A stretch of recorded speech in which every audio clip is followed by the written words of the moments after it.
세계를 사로잡은 K-팝과 K-드라마에 이어 이제 K-푸드가 새로운 한류의 주역으로 떠오르고 있습니다. 뉴욕의 한 평범한 고등학교에서 시작된 작은 변화가 어떻게 미국 전역에 한국 음식 문화의 우수성을 알리게 되었는지 그 특별한 이야기를 들려드리고자 합니다. 무슨 일인지 그녀의 사연을 들어볼까요? 지금 사연을 시작합니다. 시청하시기 전에 여러분의 구독과 좋아요, 그리고 알림 설정이 큰 도움이 됩니다. 안녕하십니까? 뉴욕 맨해튼에서 영어를 가르치고 있는 줄리아 폭스입니다. 43살의 나이에 교직 생활 15년째를 맞이했네요. 많은 변화를 지켜보았지만 오늘 들려드릴 이야기는 그 어떤 변화보다도 특별했습니다. 지난 가을 단풍이 물들기 시작한 어느 날이었습니다. 평소처럼 창가 자리에 앉아 학생들의 과제물을 검토하고 있었죠. 그때 한 에세이가 제 시선을 사로잡았습니다. 멕시코계 미국인 이세인 소피아 크루즈의 글이었습니다. 교실 밖에서는 여느 때처럼 K-팝 음악이 울려 퍼지고 있었어요. 우리 학교의 복도는 마치 작은 서울거리 같았습니다. 벽에는 BTS와 블랙핑크의 포스터가 가득했고 쉬는 시간마다 삼삼오오 모여 한국 아이돌 춤을 연습하는 아이들의 모습이 보였죠. 처음에는 이런 모습이 낯설었지만 이제는 맨해튼의 평범한 일상이 되어버렸답니다. 하지만 소피아의 에세이는 달랐습니다. 그녀는 한국 드라마를 통해 발견한 문화적 깊이를 놀라울 정도로 섬세하게 포착해냈더군요. 특히 음식을 나누는 장면들에 대한 묘사가 인상적이었습니다. 한국 드라마에서 음식은 단순한 배경이 아닙니다. 소피아의 글은 이렇게 시작했어요. 그것은 사랑이고 위로이며 소통의 도구입니다. 늦은 밤 치킨을 나누며 서로의 고민을 들어주는 친구들, 김치찌개 한 끼로 이웃과 정을 나누는 모습, 떡볶이 한 접시를 두고 웃음꽃을 피우는 가족들. 이런 장면들을 보며 저는 음식이 단순한 영양 공급 이상의 의미를 가질 수 있다는 걸 깨달았습니다. 평소 조용하던 소피아가 제 책상 앞에 서서 그녀의 에세이를 내밀 때 그녀의 눈빛에는 특별한 열정이 담겨 있었습니다. 한국 드라마를 통해 발견한 음식 문화의 깊이를 15페이지나 되는 에세이에 빼곡히 담아냈더군요. 그녀는 한국의 식사 예절부터 시작해서 반찬을 나누는 문화, 김장을 함께하며 이웃과 정을 나누는 모습까지 세세하게 관찰했습니다. 특히 인상 깊었던 건 한국의 정이라는 개념을 음식 문화와 연결지어 설명한 부분이었죠. 한국에서는 밥 한 끼 먹자가 단순한 식사 초대가 아니라 마음을 나누는 초대라는 걸 알게 되었어요.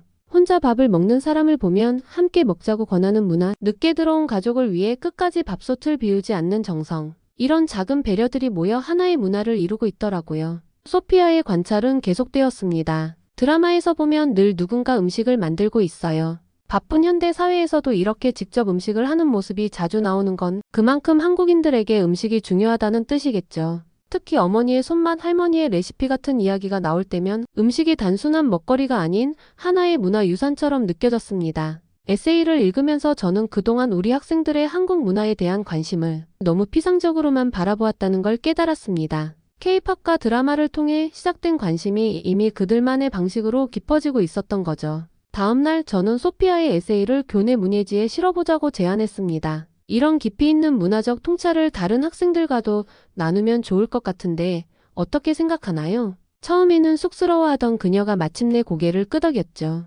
문예지가 발간되자 반응은 폭발적이었습니다. K-팝 팬클럽 아이들이 먼저 움직였어요. 우리도 한국 드라마 보면서 스터디 그룹 만들면 어때? 한 학생이 제안하자 3시간에 20명이 넘는 인원이 모였답니다. 점심시간의 풍경도 달라졌습니다. 카페테리아 구석에서 몰래 한국 음식 먹방을 보던 아이들이 이제는 당당히 노트북을 펴놓고 한국 음식 문화에 대해 토론하기 시작했어요. 김치가 발효식품이라는 게 신기하지 않아? 비빔밥은 영양학적으로도 완벽한 한 끼래. 이런 대화들이 오가기 시작했죠. 가장 놀라웠던 건 이런 변화가 전혀 억지스럽지 않았다는 점입니다. 마치 학생들의 마음속에 잠자고 있던 씨앗이 소피아의 에세이를 통해 깨어난 것 같았어요. 한국 문화에 대한 호기심은 이제 음악과 춤을 넘어 더 깊은 차원으로 확장되고 있었습니다. 교사로서 저는 이런 자연스러운 문화적 교류가 얼마나 소중한 것인지 잘 알고 있었습니다. 하지만 이것이 우리 학교 전체를 뒤흔들 만한 변화의 시작이 될 줄은 그 누구도 예상하지 못했답니다. 우리 학교 급식실은 15년 동안 한 번도 변하지 않은 공간이었습니다. 먼지 쌓인 미국 국기가 걸려있는 회색빛 벽, 녹슨 쟁반을 받치는 스테인리스 선반, 그리고 항상 같은 자리에 놓인 케첩과 머스타드 통. 마치 시간이 멈춘 것 같은 곳이었죠. 매일 점심시간이면 어김없이 들려오는 한숨 소리. 대부분의 학생들은 급식을 건너뛰고 집에서 싸운 도시락이나 근처 델리에서 산 샌드위치로 끼니를 때우곤 했습니다. 햄버거, 핫도그, 피자. 메뉴는 항상 그 세 가지를 벗어나지 않았죠. 특히 점심시간이 끝날 때마다 보는 광경이 가슴 아팠습니다. 음식물 쓰레기통으로 향하는 발걸음, 반도 먹지 않은 급식이 그대로 버려지는 모습. 영양사 선생님의 한숨소리가 날로 깊어졌습니다. 어느 날 학생회장인 제이슨이 교무실로 찾아왔습니다. 평소 리더십이 강한 아이였지만 그날은 어딘가 주눅든 모습이었어요. 폭스 선생님, 잠깐 시간 되시나요? 그의 목소리에는 평소에 없던 조심스러움이 묻어났습니다. 우리 학교 급식 정말 이대로밖에 안 되나요? 다른 학교 애들은 매일 다른 메뉴를 먹는데. 그의 말에 저는 가슴이 무거워졌습니다. 실제로 교사회의에서도 이 문제는 늘 뜨거운 감자였거든요. 예산 문제가 가장 컸습니다. 학생 한 명당 책정된 급식비는 고작 $3.75. 이 금액으로 영양가 있는 한 끼를 만들어내기란 쉽지 않았죠. 게다가 까다로운 학교 급식 영양 기준까지 맞춰야 했으니까요. 특히 최근 들어 상황이 더 심각해졌습니다. 소피아의 에세이 이후 학생들의 입맛이 변하기 시작했거든요. 점심시간이면 태블릿으로 한국 음식 영상을 보는 아이들이 늘어났습니다. 치킨, 떡볶이, 비빔밥. 화면 속 음식을 보며 침을 삼키는 아이들의 모습이 안쓰러웠죠. 한국 드라마를 통해 접한 학교 급식 장면은 우리 현실과 너무 달랐습니다. 우리도 저런 급식을 먹을 수 있다면. 아이들의 부러움 섞인 한숨이 급식실을 가득 채웠죠. 점심시간이 되면 교실마다 서로 다른 모습이 펼쳐졌습니다. 어떤 반에서는 도시락을 꺼내놓고 한국식 도시락을 흉내 내보려 애쓰는 아이들이 있었고, 또 어떤 반에서는 컵라면으로라도 한국 음식을 맛보려 하는 아이들도 있었죠. 그러던 중 충격적인 일이 있었습니다. 체육 시간에 한 학생이 쓰러진 거예요. 원인은 점심을 제대로 먹지 않은 탓이었습니다. 보건 선생님 말씀으로는 이런 일이 종종 있다고 하시더군요. 급식을 먹지 않고 끼니를 대충 때우는 학생들이 늘어나면서 생기는 문제였습니다. 교사회의에서도 이 문제가 주요 안건으로 다뤄졌습니다. 수업 중 집중력이 떨어지는 학생들이 늘었고 학업 성취도에도 영향이 가기 시작했거든요. 특히 오후 수업 시간에는 꾸벅꾸벅 조는 학생들이 눈에 띄게 많아졌습니다. 저는 여러 방안을 찾아보았습니다. 다른 학교의 급식 프로그램도 살펴보고 교육청에도 문의해보았죠. 하지만 현실적인 벽에 부딪힐 때마다 좌절감이 밀려왔습니다. 급식 업체를 바꾸려면 복잡한 입찰 과정을 거쳐야 했고 새로운 메뉴를 도입하려면 수많은 규정과 절차를 통과해야 했으니까요. 그러던 어느 날 평소처럼 우울한 급식실을 바라보다가 문득 소피아의 에세이가 떠올랐습니다. 한국의 급식 문화를 설명하던 그 부분이 특히 기억에 남았죠. 한국에서는 급식 시간이 단순한 끼니 해결이 아닌 함께 어울리며 식사를 즐기는 시간이라고 했던 말이 계속 머릿속을 맴돌았습니다. 그때 깨달았습니다. 우리에게 필요한 건 단순한 메뉴의 변화가 아니었어요. 급식실 자체가 바뀌어야 했습니다. 음식을 통해 문화를 배우고 서로를 이해하며 함께 성장하는 공간으로 말이죠. 하지만 어떻게 이 변화를 만들어낼 수 있을지 그때만 해도 막막하기만 했습니다. 다음날 뉴욕 교육자 컨퍼런스장의 마지막 세션이 끝난 후였습니다. 평소라면 서둘러 귀가했겠지만 그날은 발걸음이 쉽게 떨어지지 않았어요. 문화 다양성 교육 세션에서 들은 이야기들이 계속 머릿속을 맴돌았거든요. 다과회장에서 커피를 마시고 있을 때였습니다. 제임스 김이라는 한국인 사업가가 다가왔죠. 그는 서울치킨이라는 한국의 대형 치킨 프랜차이즈를 미국에 소개하는 일을 하고 있다고 했습니다. 미국 시장에 진출하기 전에 먼저 한국 음식의 진정한 가치를 알리고 싶었습니다. 그의 말에서 특별한 진정성이 느껴졌어요. 한국의 치킨은 단순한 패스트푸드가 아닙니다. 가족, 친구들과 함께 나누는 문화이자 소통의 매개체죠. 우연히 제가 학생들의 한국 문화 이야기를 하는 걸 들었다고 하더군요. 그러면서 자연스럽게 우리 학교 급식실 문제까지 대화가 이어졌습니다. 한국에서는 학교 급식이 교육의 일부입니다. 제임스 김의 말에 저는 귀가 쫑긋해졌어요. 단순히 배를 채우는 게 아니라 음식을 통해 문화를 배우고 예절을 익히죠. 영양사 선생님들은 마치 또 한 명의 교사처럼 여겨집니다. 그는 태블릿을 꺼내 한국의 학교 급식 사진들을 보여주었습니다. 정갈하게 차려진 한 끼 반찬을 나누는 학생들, 식사 예절을 가르치는 선생님들. 마치 다른 세상 이야기 같았죠. 그의 제안은 단순 명료했습니다. 한국 치킨으로 시작해서 점차 다양한 한국 음식을 학교 급식에 도입하자는 거였죠.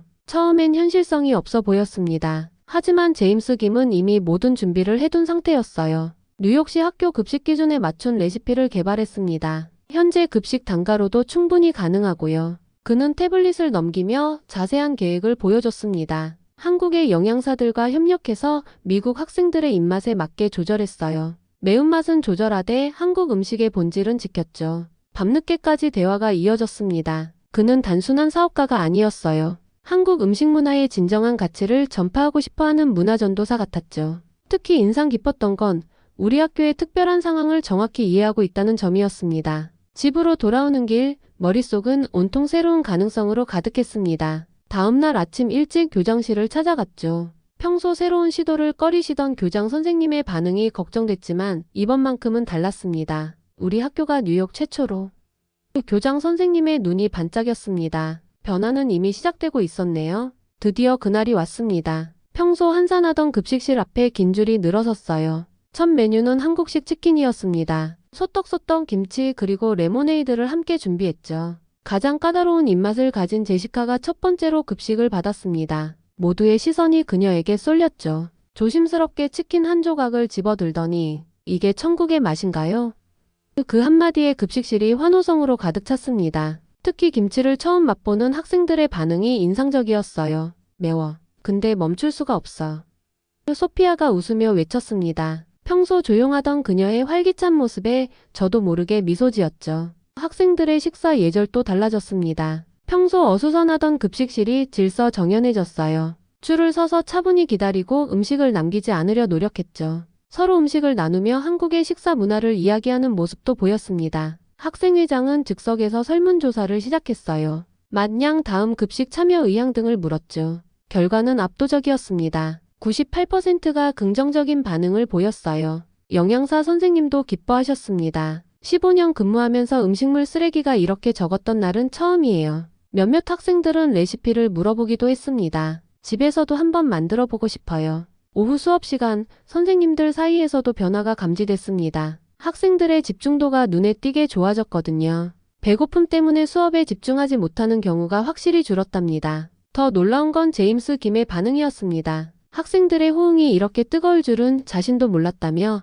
앞으로 더 다양한 한국 음식을 소개하고 싶다고 했죠. 특히 건강에도 좋고 맛도 있는 한국의 전통 음식을 알리고 싶다고 했습니다. 우리의 작은 실험은 이제 막 시작되었지만 이미 그 의미는 단순한 메뉴 변경을 넘어섰습니다. 점심시간이 끝나갈 무렵 한 학생이 제게 다가와 물었어요. 선생님, 한국에서는 정말 매일 이렇게 맛있는 급식을 먹나요? 그 질문에 저는 잠시 말을 잇지 못했습니다. 단순한 호기심이 아닌 진정한 관심이 담긴 눈빛이었거든요. 그때 깨달았습니다. 우리가 만들어가는 변화는 단순히 맛있는 음식을 제공하는 것이 아닌 음식을 통해 새로운 문화를 이해하고 서로를 이해하는 시간이 되어가고 있었던 거죠. 첫 번째 한국 음식의 날 이후 우리 학교에 예상치 못한 변화들이 찾아왔습니다. 한국어 스터디 그룹이 생겼고 처음 5명으로 시작했던 모임이 한 달 만에 20명으로 늘었죠. 맛있어요, 더 주세요 같은 한국어가 급식실에서 자주 들리기 시작했습니다. 영양사 선생님도 한국의 학교 급식 시스템을 연구하시며 현지화된 메뉴를 개발하셨어요. 현실적인 어려움도 있었습니다. 일부 학부모님들은 낯선 음식을 걱정하셨고 예산과 위생 규정 문제도 있었죠. 하지만 우리에겐 강력한 지원군이 있었습니다. 학생회를 중심으로 한 서명 운동에 전교생의 80%가 참여했고 제임스 김 대표님은 효율적인 식자재 관리 방안을 제시해 주셨습니다. 가장 감동적인 변화는 다른 문화권 학생들의 반응이었습니다. 처음에는 낯설어하던 학생들도 한국 음식의 매력에 빠져들었어요. 오히려 자신들의 전통 음식도 급식에 도입하자는 제안이 나오기 시작했죠. 문화적 다양성에 대한 자연스러운 대화가 시작된 겁니다. 도서관도 변했습니다. 한국 관련 도서 코너가 새로 생겼고 한국어로 된 요리책을 보며 사전을 찾아가며 공부하는 학생들의 모습도 보였어요. 심지어 제가 담당하는 영어 수업에서는 한국 드라마 속 음식, 장면을 영어로 설명하는 발표 수업까지 진행됐답니다. 교내 축제에서는 한국 음식 부스가 등장했고 매주 화요일은 이제 한국 음식의 날이 되었습니다. 급식실은 더 이상 단순히 밥을 먹는 공간이 아닌 문화를 나누고 서로를 이해하는 공간으로 변모했죠. 또한 최근 OECD 여러 국가들이 한국의 학교 급식 시스템에 주목하고 있습니다. 특히 영양적 균형과 위생관리, 그리고 문화교육으로서의 급식 프로그램 운영 방식에 관심을 보이고 있죠. 우리 학교의 작은 시도가 이제는 다른 학교들에게 영감을 주고 있습니다. 맨해튼 지역의 여러 학교들이 우리의 사례를 참고하여 급식 프로그램 개선을 준비하고 있다고 합니다. 이런 모든 변화들을 지켜보며 저는 한국 문화의 진정한 가치를 깨닫게 되었습니다. 한국의 음식은 단순한 먹거리가 아닌 수천 년의 지혜가 담긴 문화유산이었죠. K-팝과 드라마를 통해 시작된 한류가 이제는 한국의 식문화로 이어지며 더 깊은 차원의 문화교류로 발전하고 있었습니다. 특히 인상 깊었던 건 급식 문화를 통해 배우게 된 한국의 정신이었어요. 음식을 함께 나누며 공동체 의식을 기르고 자연과 조화를 이루는 발효. 문화를 통해 지속 가능한 식문화를 만들어 온 한국의 지혜는 현대 사회에 시사하는 바가 컸습니다. 학부모님들 사이에서도 변화가 일어났습니다. 우리 아이가 집에서도 잘 먹겠습니다 라고 인사를 해요. 이제는 패스트푸드보다 한국식 도시락을 싸달라고 하네요. 이런 이야기들이 들려왔죠. 한 학생이 썼던 에세이가 기억납니다. 한국의 음식 문화는 마치 작은 예술 작품 같아요. 색과 맛의 조화를 이루는 비빔밥, 발효 과학의 결정체인 김치, 쉐링의 상징인 치킨. 이 모든 것이 한국인들의 지혜와 정성을 보여주는 것 같아요. 이제 우리 학교는 뉴욕의 다른 학교들에게 롤모델이 되어가고 있습니다. 여러 학교에서 우리의 한식 급식 프로그램을 벤치마킹하겠다는 요청이 들어오고 있죠. 심지어 뉴욕 타임스에서도 취재 요청이 왔다고 합니다. 오늘도 저는 더 큰 기대를 안고 학교로 향합니다. 복도에서 들리는 안녕하세요라는 인사, 급식실에서 들리는 맛있게 먹겠습니다 라는 구호, 그리고 한국 음식을 나누며 웃음꽃을 피우는 학생들의 모습. 이 모든 것이 새로운 문화 혁신의 시작임을 느낍니다. 세계화 시대의 진정한 문화 교류란 무엇일까요? 저는 우리 학교에서 그 답을 발견했습니다. 한국의 음식 문화가 보여준 것처럼 진정한 문화 교류는 서로의 가치를 이해하고 존중하는 데서 시작되는 것이 아닐까요? 이제 우리의 도전은 계속됩니다. 한국의 음식 문화가 단순한 트렌드를 넘어 세계인의 일상에 스며들 때까지 우리의 작은 실험은 계속될 것입니다. 맨해튼의 작은 학교에서 시작된 이 변화의 물결이 미국 전역으로 그리고 전 세계로 퍼져나가길 기대해 봅니다. 감동보감의 오늘의 사연은 어떠셨나요?